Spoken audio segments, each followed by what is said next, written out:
Okay, in this video we're going to cover how to do hypothesis testing for standard deviation and variance. Um, the essentially the method is exactly the same, except we have a different test statistic. So for our test statistic, we're going to use this formula. We'll end up using chi-squared because remember the standard deviation. A sample of standard deviation doesn't have a chi-squared distribution. So or doesn't have a normal distribution. It has a distribution that's shaped more like a chi-squared distribution. And this is what we'll calculate for our chi-squared test statistic. I'll put subtest here. And remember, we have n-1 degrees of freedom. So that's it. That's simply the only difference. So I will just do an example problem here. Okay, so here's the question. A hospital administrator believes that the standard deviation of number of people using outpatient surgery is greater than 8 per day. To test this, a random sample of 15 days are selected with the resulting data below. So essentially one day there was 25 outpatients, one day 30, one day 5, so on and so forth. So this is the number of outpatient surgeries over a course of 15 days. Let's make the assumption that the population is normally distributed. Okay, so using a level of significance of 0.1, is there enough evidence to support the administrator's claim? Okay, so we're going to use essentially the same methodology here to do this example.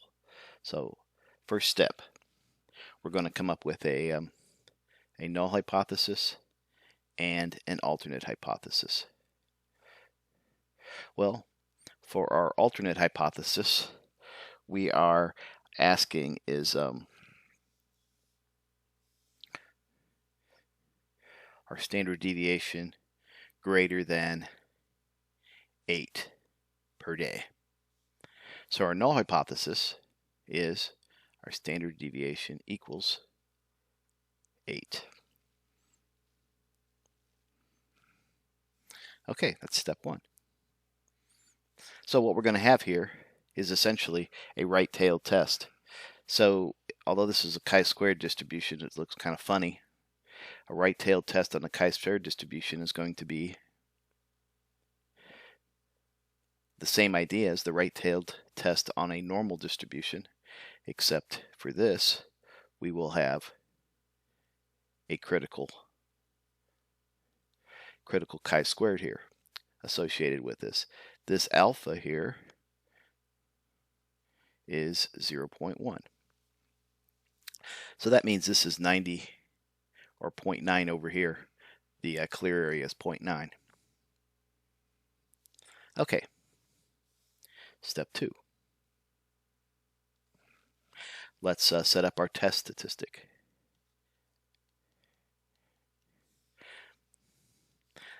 Okay, our test statistic is this value up here. We can actually just copy that.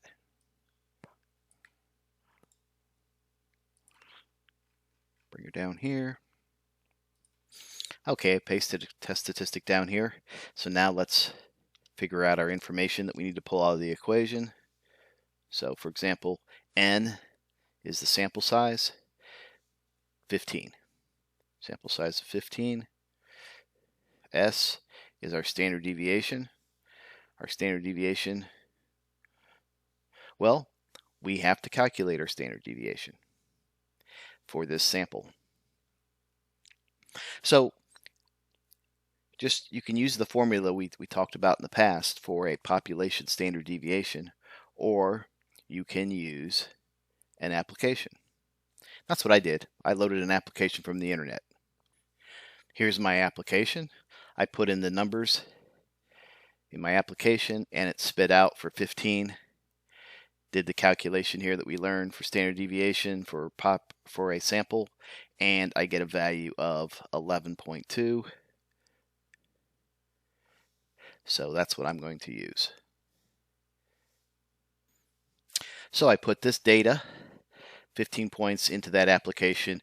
I got out a sample standard deviation of 11.2. Okay, finally, the other term in here is our population standard deviation, and our population standard deviation is 8.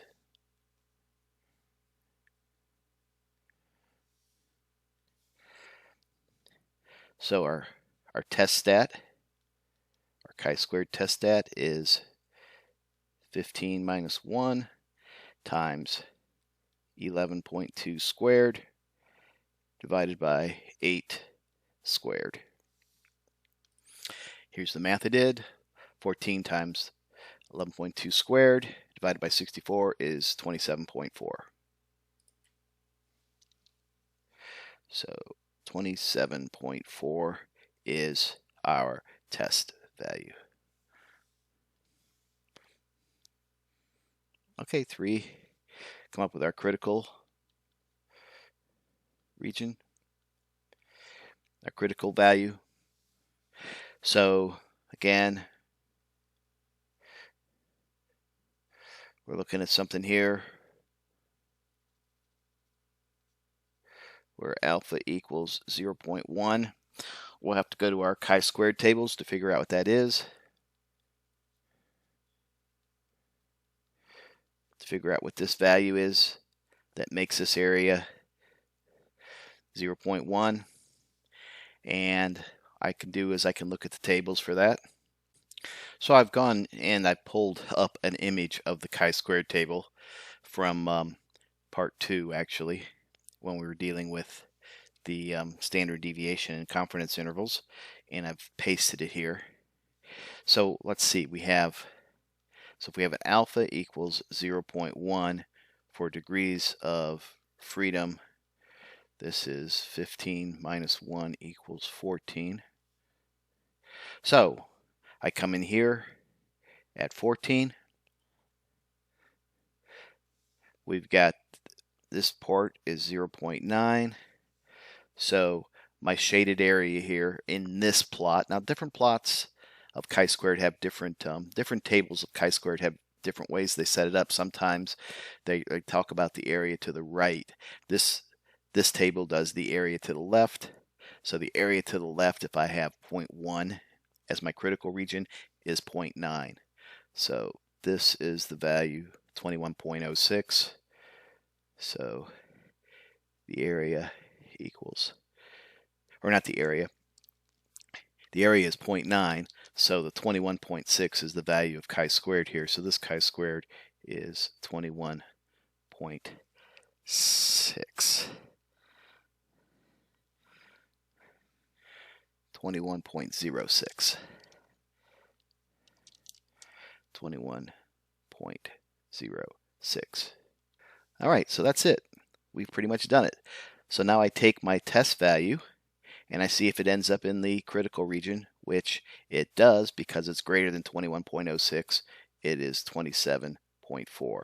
So since my test value is greater than my critical value, this is our chi-squared test value that we calculated from up above, then therefore we reject our null hypothesis.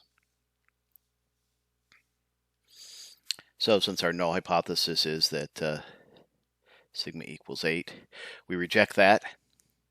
And the statement we can make then is at a level of significance of alpha equals 0.1, there's enough evidence to conclude that our standard deviation is in fact greater than 8. Okay, that's all I have for this problem.